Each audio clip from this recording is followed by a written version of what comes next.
Guys, this is Diksha Juhi. Welcome to my channel easy to learn. Guys, आज की इस video में हम जिस टॉपिक को डिस्क्राइब करने वाले हैं वो टॉपिक है डीएनए एज जेनेटिक मटेरियल। तो चलिए स्टार्ट करते हैं। DNA as genetic material was first proved by Griffith in 1928 through his transformation experiment on pneumonia bacteria।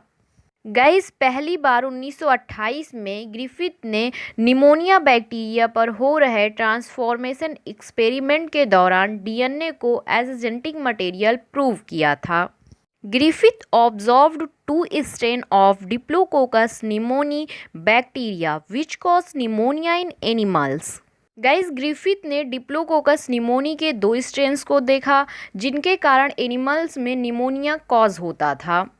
The first yes strain, which is virulent or infectious and can cause infection in an organism, जिसमें guys जो पहला था वो yes strain था जो कि viral या संक्रमित था जिसके कारण एक जीव में संक्रमण हो सकता था।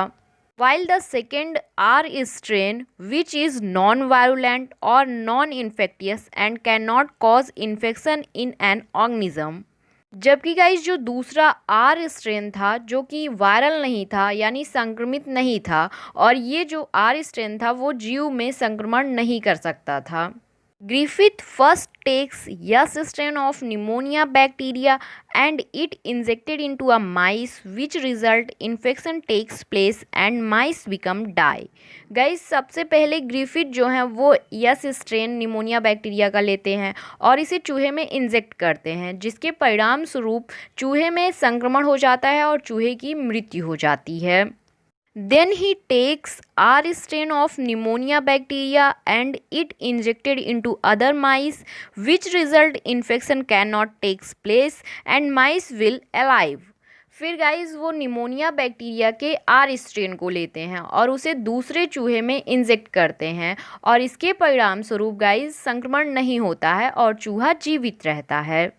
Then he heat killed the yes strain of pneumonia bacteria and it injected into an other mice, which result infection cannot takes place because bacteria was died due to effect of heat and mice will be alive।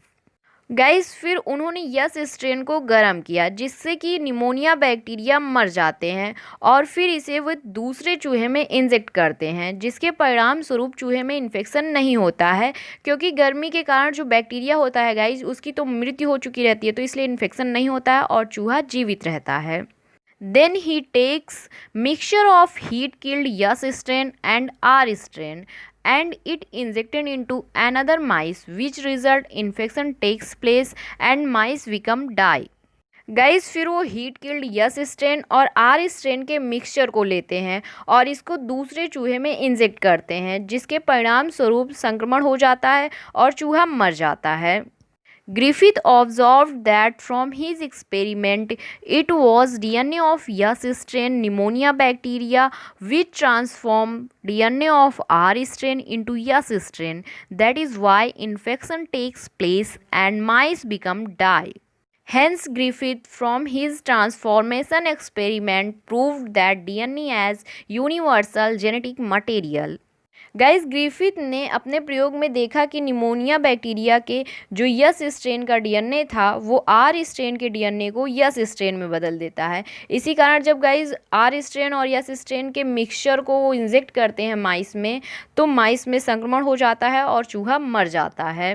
इस तरह से Griffith ने अपने transformation experiment से DNA को as a universal genetic material के रूप में प्रूव किया था।